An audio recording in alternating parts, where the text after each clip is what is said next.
श्रीनिवास ने जेएनयू छात्र संघ अध्यक्ष कन्हैया कुमार से बात की।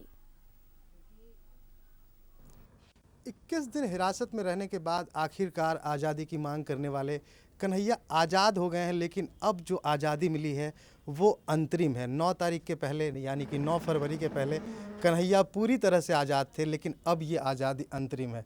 इस अंतरिम आज़ादी को कैसे महसूस कर रहे हैं? देखिए, मैं अभी भी जो आज़ादी मांगता हूँ वो आज़ादी नहीं मिली है, और जो आज़ादी हमको 9 तारीख के पहले मिली हुई थी वो आज़ादी मुझे आज भी है, और वो आज़ादी जेल के अंदर भी है, और वो मैं अंतरिम आज़ादी नहीं मानता हूँ। अंतरिम रिहाई हुई है, अंतरिम बेल मिला है, और इस देश के संविधान कानून पे पूरा हमको भरोसा है, और उसके जो दिशा निर्देश हैं उसके अनुरूप जो भी होगा हम उसको करेंगे।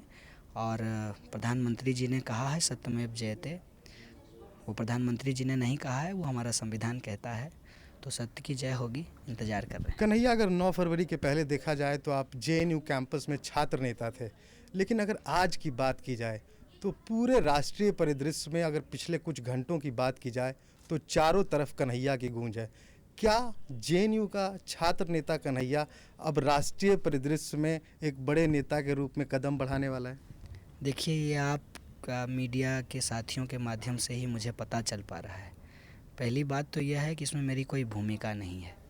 जो लोग इस लड़ाई में, इस मुहिम में शामिल हुए हैं, उनका मैं बेहद शुक्रगुजार हूँ, और मेरे लिए मैं आज भी एक विद्यार्थी हूँ। जो कुछ ये परिस्थिति बदला है उसमें मेरी कोई भूमिका नहीं है। मैं तो जेल में था, तो इस परिस्थिति को बदलने में जिन लोगों ने अपनी मेहनत की है, इस देश के आम लोग, बाहर के लोग, इंटेलेक्चुअल, तमाम तरीके के लोग, लॉयर्स, तमाम पत्रकार, वो सारे लोग, असल हीरो वो लोग हैं, और मैं तो बस उसका एक निमित्त मात्र हूँ। कन्हैया, कोर्ट ने जो बेल दिया आपको, जो जमानत दी, 27 पन्ने का जो आदेश है, उसमें जिस तरह से लिखा गया है तो कोर्ट ने कहीं ना कहीं ये दिखाया है कि चूंकि कन्हैया एक छात्र है, शायद उससे भूल हुई होगी, उसके भविष्य के साथ कुछ गलत ना हो, इसलिए कन्हैया के साथ थोड़ी मुरब्बत करनी चाहिए। और बड़े, आप कह सकते हैं, सख्त कमेंट्स हैं कि इस तरह की बीमारी जो है फैलती जा रही है। तो क्या आप मानते हैं कि जिस तरह की बीमारी की बात कोर्ट कह रहा है उस बीमारी से आप ग्रस्त हैं, जेएनयू कैंपस के छात्र ग्रस्त हैं? देखिए, सख्त और कोमल इस तरीके का बाइनरी मैं बनाता नहीं हूँ, क्योंकि कानून है, कानून की अपनी प्रक्रिया है। वो एक बेल ऑर्डर है, वो कोई लोहा या गुलाब का फूल नहीं है, और उसमें जो दिशा निर्देश हैं वो मेरे लिए हैं, और मैं उसको मानता हूँ। जो बात उनके, बिल्कुल सीधा सवाल, उन्होंने कहा कि एक बीमारी फैल रही है और उससे लोग बड़ी तेज़ी से ग्रस्त हो रहे हैं। आप समझ रहे हैं कौन सी बीमारी अदालत कह रही है, उसके इलाज भी बताया अदालत ने।